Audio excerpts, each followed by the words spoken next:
What's up, everybody? This is Steve, aka the Joker 5150, here with the Horoscope 101 again. And this particular week, our theme is Gore Week, and that's pretty self-explanatory. The film that I picked for this week to go over would be George A. Romero's Day of the Dead. This came out in 1985. It had a budget of roughly about $3.5 million. Got tongue-tied there. The special effects were done by Tom Savini and of course his crew, which also consisted of quite a few people. Some of the notables are Howard Berger and Greg Nicotero, or as I like to say, Greg Nicotero! Anyway, I like him a whole lot. Some of the key players that I wanted to mention, Lori Cardile, or Cardille, I'm not sure how it's pronounced. She plays Sarah. She's like the main female lead. Well, pretty much I think she's the only female lead. She's the only female. Then you got Terry Alexander, who plays the helicopter pilot, John. He's like a Jamaican guy. He's pretty cool. I like him. And then you have the guy that plays Logan, or Frankenstein as they like to call him. He's kind of like the mad scientist. That was played by Richard Liberty. I guess the star zombie in the film, or the star pupil of Logan as they like to say in the film, Bub, is played by Howard Sherman. And one of my favorite characters is this military guy named Steele, that was played by G. Howard Clark. I believe it's pronounced Clark, K-L-A-R. Clark or Claire, one of the two. Anyway, I just love his character. He's really funny. He kind of reminds me of me. You know, some people might think that's an unfortunate thing. I'm not sure.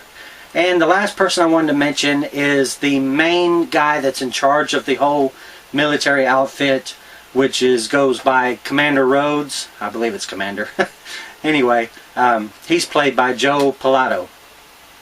That guy, he's a major ass, but I mean he plays a major ass pretty damn well. But anyway, basically what this film's about, it's the third installment of George A. Romero's Dead trilogy, or the original trilogy. This is a group of military guys, or what's left of kind of a military unit, like a handful, like 6 or 7 at the time that we join in on the film. And then there's like a even smaller group of scientists, if you will. They've all kind of band together and trying to figure out what the hell's going on. And they're down underground in this bunker type thing, which is like kind of like a military, like a missile silo place or whatever. And so basically, you know, it's like pretty much every other zombie film. They're trying to survive. The scientists are trying to figure out why this happened. Well, all except for the main guy, which is Logan, I mentioned. He's not so much really trying to find out why, but trying to figure out a way how to condition the zombies to stop attacking humans and stop trying to eat us as food. And the other scientists, including Sarah, they think that he's wasting his time. You know, they need to try to find a way to stop the dead from rising, figure out what happened so they could try to find a way to prevent it. And he's like, you know, pretty much saying, you know, at this point, yeah, we can do that, that's all well and good, but we need to face the facts that we may never find out why or how to stop it, so we need to spend time on trying how to figure out how to condition these things to keep them from attacking us. So, and then of course, you know, you got the military guys that are trying to keep order, if you will, but they're kind of like a rogue band of military guys. I think they've come across the fact that society as we know it, or as we knew it, is done, it's over with, and so they're kind of, they got this like martial law, militaristic, it's our way or the highway type of an attitude. And so the military guys and the scientists wind up butting heads a whole lot in this film. I don't want to get too much more into the story for those that somehow have missed this film. If you have missed it, definitely check it out. I highly suggest watching all three of George A. Romero's original Dead trilogy, which is Night of the Living Dead, Dawn of the Dead, the original, and Day of the Dead from 1985. Check those out. Now, he did produce 3 other films, which I won't get into. They're okay, but they're not as good as, say, the original trilogy. One thing I like about Romero's Dead films is he always has some kind of social commentary about, like, he'll take issues that are part of today's society, like at the time of these films, and he somehow interweaves them into the storyline of these films, like, you know, how we are as a society and things like that. I always found that enjoyable, how he does that. And he does it in his last trilogy as well, but there's just something, it just doesn't have the flair that his original trilogy did have. But I can't remember if I mentioned, I don't think I did, this runs, the unrated version runs 101 minutes long, and it's just phenomenal. There's this one point, I have to mention this. The wife kind of cringes at it whenever I bring it up, and whenever we watch it, it's not very often that we watch it, but whenever we watch it, as soon as I see the little exchange between Steele and this other guy named McDermott, who is like the communications guy, handles all the radio work and trying to get somebody over the radio and everything, there's an exchange they do, and there's a lot of colorful metaphors in it, and you know, she kind of cringes at it like, hey, that's a little bit too much there, but I love it. They have Steele and McDermott have a little exchange during one of the meetings, and Steele's kind of pissed off at McDermott, and he's like, you know, would you lay off the fucking booze once in a while and get someone on that fucking horn pronto? And McDermott looks at him and goes, well, if we stay down here for too much longer, I'll have to lay off the fucking booze, Steele, because there won't fucking be any of it fucking left.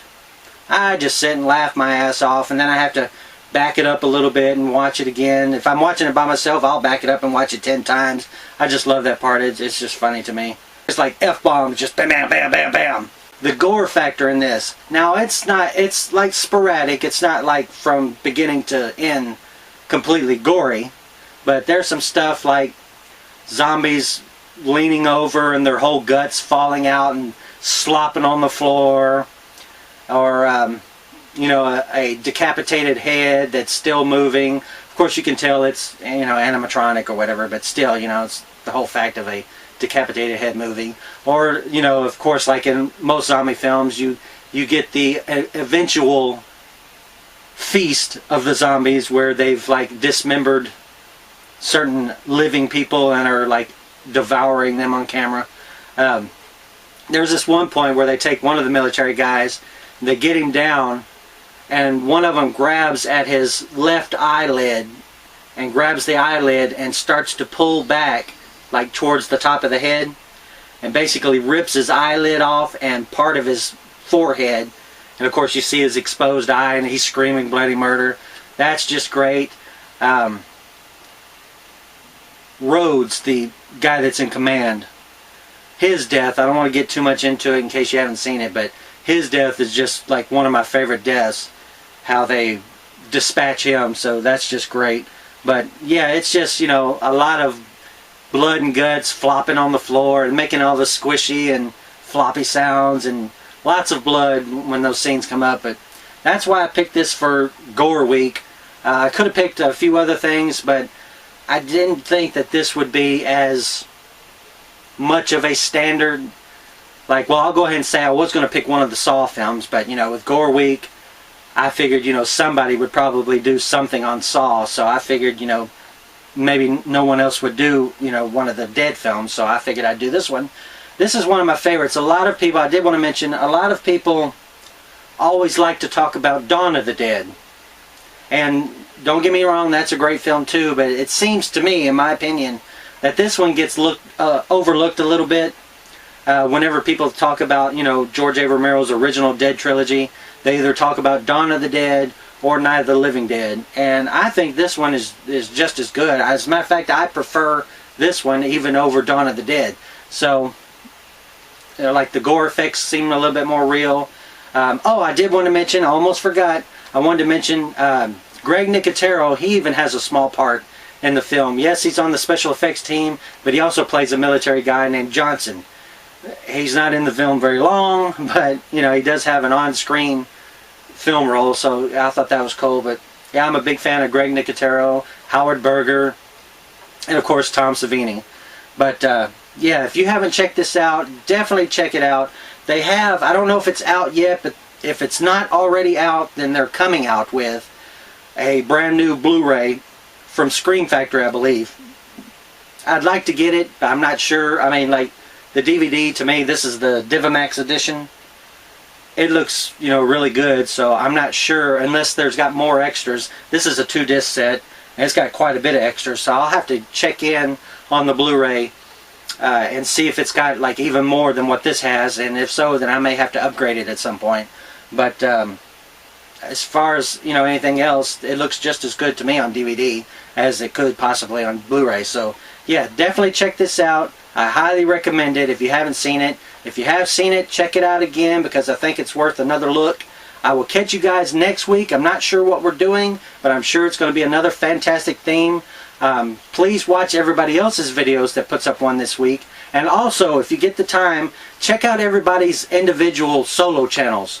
You know, all of us here at Horoscope have our own separate channels on YouTube. Give everybody's channel a look, and you know, go over and rate and comment and subscribe on everybody else's channels. Come check out my channel, please. I would really appreciate it. Check out everybody else's videos this week. We got a nice group of great movie reviewers that aren't just people that like movies. I mean, we love movies, and we love collecting movies, watching movies, talking movies. So yeah, just check everybody else's videos out. I can't wait to see what everybody else does for this week. I will catch you guys next week, and until then, if you can't be good, be bad.